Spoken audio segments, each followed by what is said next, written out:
Hey guys, welcome to my first video of 2021. A lot has happened in the last 3 months. Oh my goodness, it's March. Oh, yeah, it's March.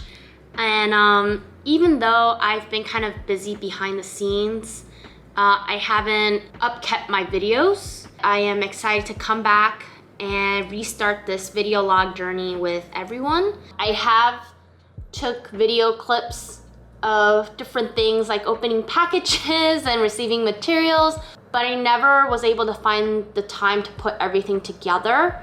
This week, I want to focus on making a greeting card. So for example, the coloring on this isn't that great, but so the white is where whatever the image is, the otter, the bat, then the baby blue is the customized color that you can pick out of like 10 colors that I have. And then the inside will also come with another white area where you can write your message. And then that would be the back of the card. And then you can still choose what color envelope you want with it. I think I might offer both. One where it's like, hey, you just want the white card, and then you could pick your own envelope. A second option would be given where I do want to customize my card. Right now what I'm gonna do is just create this art print onto a greeting card like this first, the basic one. So I'm just gonna walk you through the steps that I do, and then we'll see if we can make a new greeting card. All right, see you guys in a little bit. Okay guys, so this is kind of the layout that I currently have. I already had this image as a PNG in my computer for the thank you card that I made, so I kind of just plopped it over here. This is my template for a horizontal card. I had created this back stamp in Adobe Illustrator beforehand. So I kind of just dragged and dropped. So I centered everything to the page. So the greeting cards I want to make are this size, which is half of a letter size paper. So for every sheet, I should be able to make 2 greeting cards. In Photoshop, you are able to go to File, Print, and if you go to Print Settings, there is a document size that it says half letter. So it's 5.5 by 8.5. So what I'm gonna do is I wanna try and pre-cut the 8.5 by 11 paper and then feed it into my machine.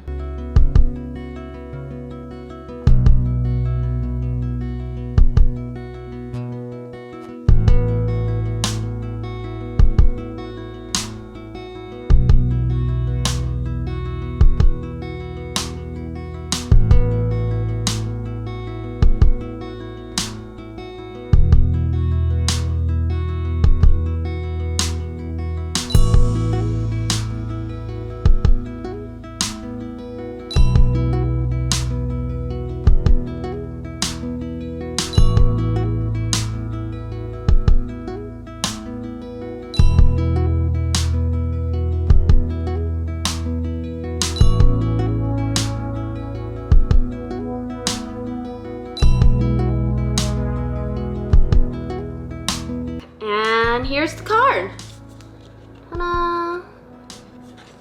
Let me flip it open, it's empty. There's a little stamp on the back. Looks pretty official. And I think the margins are pretty good. It's not like crazy off center or anything. Yeah, I really like it. I think the next thing I just need to decide is that if I want to do the original idea that I had. You know what? What do we have to lose? We can just try it anyway. I have spare of these prints. I'm gonna go get corner clippers.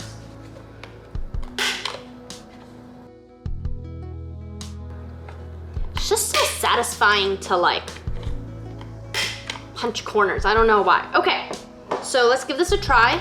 So this is a more accurate size now. Pretty much you're able to be like, I want this design, but my partner really loves yellow. So then they'll pick out a yellow backing card. What I would do is then print this out, cut it, glue it on top of the yellow greeting card, and then I would add a white one on the inside. So the inside would look like this, and that would be a greeting card. And then there'll be a third area where they can put in what color envelope they would like. So for example, let's say this is the yellow card. Maybe they would like a peach envelope. Now if they just want like white or the same color as the backing, I have that. And long story short, I really wanted to do this a long time ago. I literally went to paper stores and I bought all the colors they had. Let me show you. Yeah, so I wasn't kidding. I pretty much walked into paper stores and I was like, can I get a little bit of each color? And this is what they had. So I look like a crazy person at paper stores. And I bought the corresponding color cardstock. Technically, I have the material to do this. I definitely want to create one where it's just white, easy. If this is what you want, pick it. That's it. But I also really want to present a personalized version. Give people the option if they want to make it a little bit extra special, they can. So yeah, I think I would definitely try Etsy with the different options that I want to provide for it and see if I can actually do that. Update you in a little bit. I've been sending out all of my stickers for like the cheaper shipping rate, like if you just buy 1 or 2 stickers in one of these craft envelopes. It comes with a self-seal, but the seal is not as strong as I would like it to be. So what I want to do is I want to create a thin, narrow sticker right across, maybe with like my logo, and then it just says Happy Mail, so that I can stick it on the back of every envelope to make sure that at least when you receive it, you know that it hasn't been tampered with.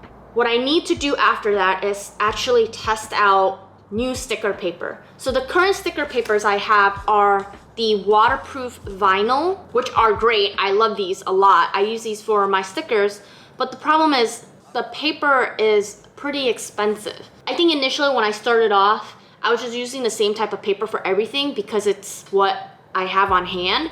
But now I'm thinking about it, these paper, the vinyl waterproof, are close to $1 a sheet. And then depending on how many stickers you can print on it, then you divvy up that cost. But what I realize is online labels also make just regular sticker papers in different various forms, and those are half the price. So each sheet is like 50 cents. And I was just thinking, this stuff just gets tossed away anyway, so I might as well use the cheaper paper for this stuff and then save the expensive sticker paper for my actual stickers. So I want to test out the seal on different types of paper, buy 2 different types of papers for 2 different uses, when it will save me more money in the long run.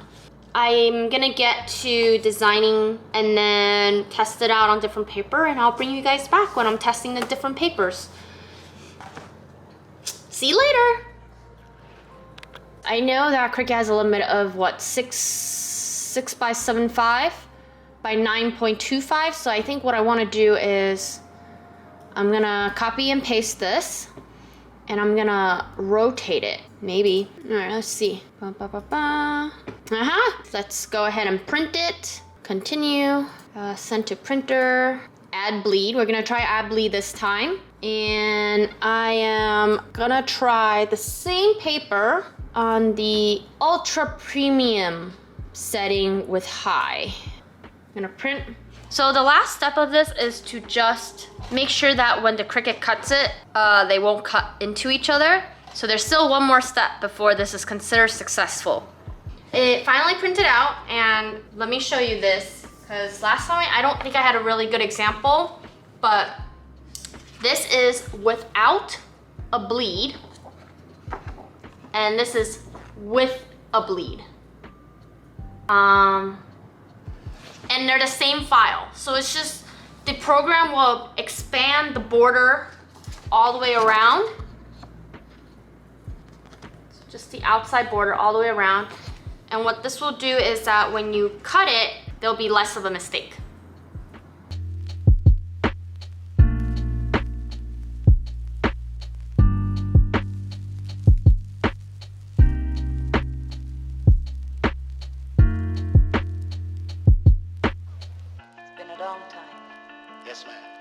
A lot of water under the bridge. Some of the old songs. Yes, ma'am.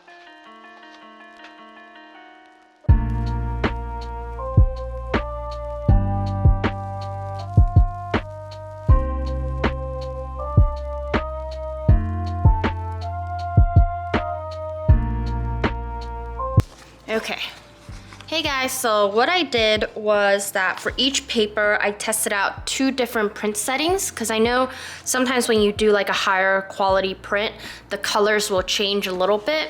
So this is the recycled one that I was hoping to like a lot or at least show similar results.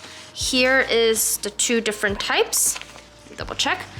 So this one is the premium print setting compared to the regular print setting. This one is a lot lighter than this one, but I do really love the quality of it for either one.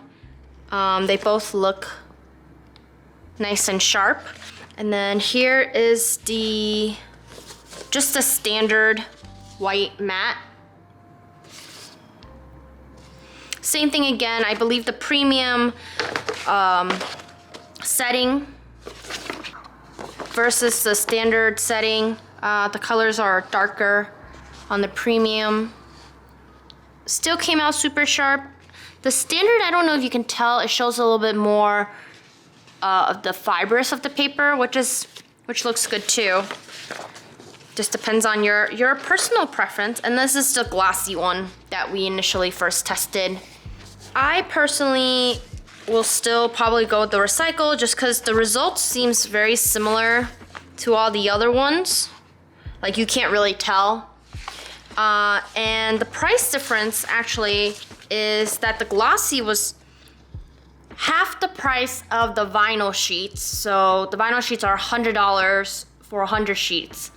And then these are $50 for 100 sheet. And then what I realized was that the recycled ones are actually about 25% of that, because it's about 23. And then the standard white sticker paper that they have, this is actually even cheaper than that. This is $13, $13 for every 100. So I think I'll probably go with the recycled one. I have placed another sample that's coming. These are fine, but the main purpose of this was to stick it on the envelope and make sure that the envelope is nice and sealed. What I was realizing with the glossy one at least is that after I stick it, I can technically still peel it, which kind of defeats the purpose. So I'm gonna wait for the aggressive ones to come. And those are $23. So they're the same price as the recycled one. Here are all the different papers that I've tried, and these are their corresponding prices for 100 sheets. Yeah, so I will hold that here if you guys just want to pause the screen and do what you need to do.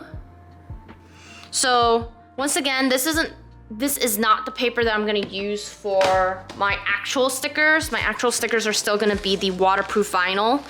These are just for like my address label, the do not bend section, and the sealer on the back. So to actually use these. Hey guys, this is Future Editing Vivian. So what I've decided is just to combine the videos from last week and this week's together into one longer video. Ultimately, I think this is just a better way to go into next week, where I can actually just start Monday and then produce a weekly video, as opposed to putting out 2 videos back to back. I'll see you in a second. Hey guys, welcome to another week. Today is Tuesday. So over this last weekend, I brought my laptop in to get fixed, and then they said it's gonna take about a week. So I was like, oh, it's not a big deal because I actually have a separate desktop for my personal stuff. So Saturday comes around and I'm like, oh, I'm gonna just, go through my videos and put the video from last week together, and I realized that my desktop doesn't have an SD card reader. And then I realized that because I can't go through videos on my SD card, I didn't have any empty SD cards to record. Because of that, I wasn't able to record anything yesterday on Monday. So I ended up just doing a lot of like housework, plant maintenance. I actually went through my Dropbox and like cleaned out all the folders and sorted it. So I did a lot of like those type of tasks yesterday. What happened was then I ordered a SD card and an SD card reader. SD card came actually last night, so that was extremely fast. So here I am, I'm able to record today. I was totally expecting not being able to for like at least 2 days. But I'm glad because now I can at least record some of the stuff that I wanted to yesterday. So I also got the aggressive paper that I mentioned last week. The sample is here, but I don't have my laptop, so can't do that. So I'm just gonna save that for next time. Okay, so I do have 2 packages. The first, so I've been laminating my stickers myself, and the laminating sheets usually come in a box. But the problem with these is once I start using, once it's not full, I feel like it gets all floppy. So I wanted to buy like a storage box for it.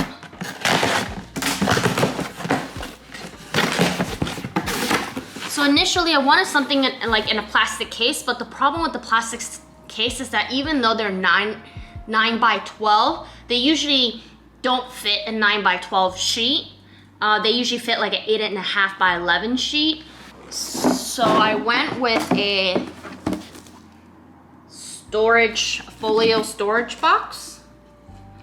Yeah, just, it's not what I was looking for, but this will definitely do. And I was thinking, initially I was gonna get 1 box for matte and 1 box for clear stickers, but I think I'll just combine it and create like a little divider inside it.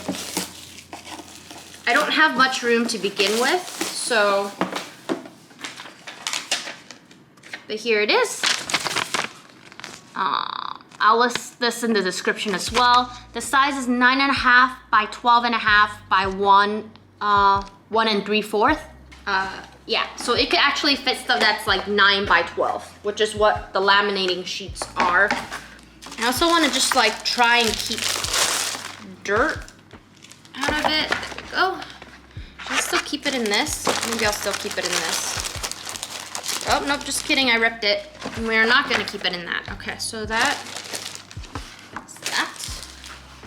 I'm also debating if, oh, perfect. Still have this. This laminating pouch. Just debating. All right, you know what? I'm gonna put the glossy one on top because that's the one I use the most now.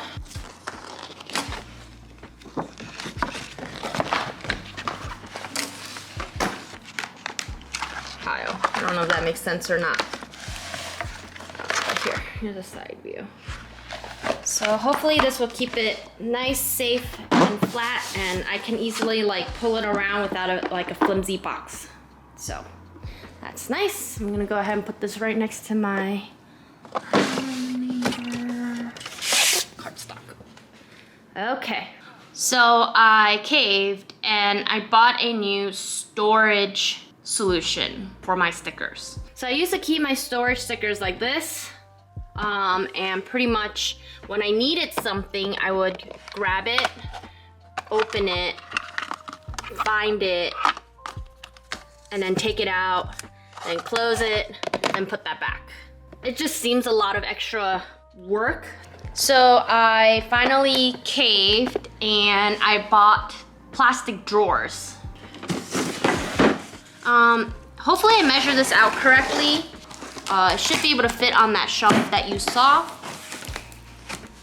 I also just hope that nothing came broken because that'll be annoying to ship back and have to wait again.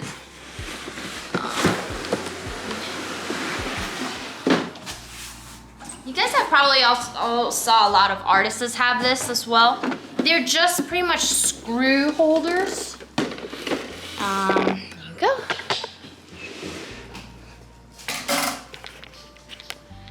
Oh no! I don't know if you guys can see. I totally jinxed it. It's totally cracked. I'm just gonna have to email them and then see what they say. I am gonna email the company and see what they wanna do. I got it off of Amazon, so we'll see.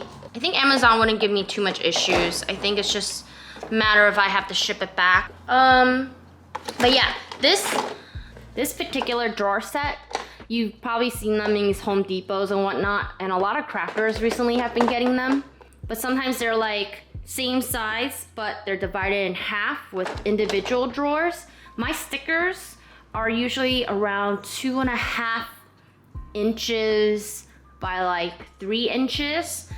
So the other ones would have been too small. So these would just have to work. They're still a little big, but that's okay. Oh man, I was so excited. All right, so I guess that's it. I'm trying to think what else there is. I really can't print any stickers out or anything. We'll see. I'll probably get a notice soon for that SD card reader, and then once I get that, I can edit my video from last week.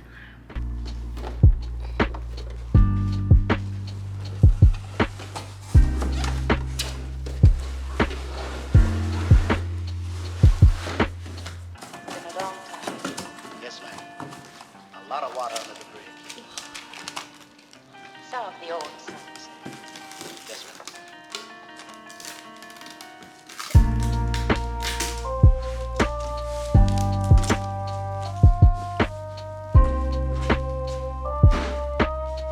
It is around lunchtime and my files are being sorted and uploaded as we speak. I've recently been really obsessed with the sandwich that my sister-in-law made me when I went over to visit my family. And it's just bread, avocado with some salmon and an egg. And I literally have this for brunch, lunch, and dinner. Probably at least once a day or at least once every 2 days for one of my meals. And it's really quick and easy and simple, and all these ingredients are like available at Costco, which is like a lot cheaper, whole bulked, especially the salmon and avocado. And then usually when I have my lunch, I also really love to watch anime. Yep, this is my relax time. And there's Momo. All right, see you guys later. Good morning, guys. It is now Wednesday. So yesterday I didn't have any of the tools that I needed to finish my work. So I always find myself in these waves of like moving furniture around. So yesterday I did that with my bedroom, just trying to find that best layout that I can for my rooms. And today my SD card arrived this morning. So I have already downloaded Adobe onto my personal desktop. And I will be going through those video clips on there. Unfortunately, I haven't gotten my work laptop back yet. If they don't have the parts, then they would have to order it. And then that would then include another week or 2 of shipping before they can install it. So that's like a worst case scenario. I'm really hoping that they already have the part on hand or if they're able to get the part easily. I really have hit a low in the creative side the last few months. So I think what I want to do is just doodle in a sketchbook. There's a lot of like imposter syndrome and things, and I really admire all these beautiful studio vlogs and how they're all very super calming and relaxing and almost kind of like ASMR, but realistically that is not who I am. My units is always a little messy. So I hope that doesn't turn people away. I mean, I'm just trying to keep it as real as possible. And sometimes you're just gonna have these pocket of chaos and disorganization that comes along with the creative process. That's kind of where I'm at right now. But yes, a little bit off tangent there, but okay, so today I'm gonna edit the video that I have from last week because I can do that now. Time to get to work. Hey guys, it's just me again. I hope you did enjoy this week's studio vlog. I know that it's very like bits and pieces, and I can definitely tell that I was still just getting my footing back into recording myself. Everything's a little bit like here and there, but I'm excited for next week because now I can start on Monday, produce on Friday. Haven't quite decided what I wanted to do yet, but I will think about it this weekend and then figure that all out. Thanks for watching my studio vlog this week, and if you like the content and are curious to my future endeavors in this art journey, please go ahead and poke that subscribe and like button so that you can be alerted for all of my future videos. And I will see you guys next week. Bye guys!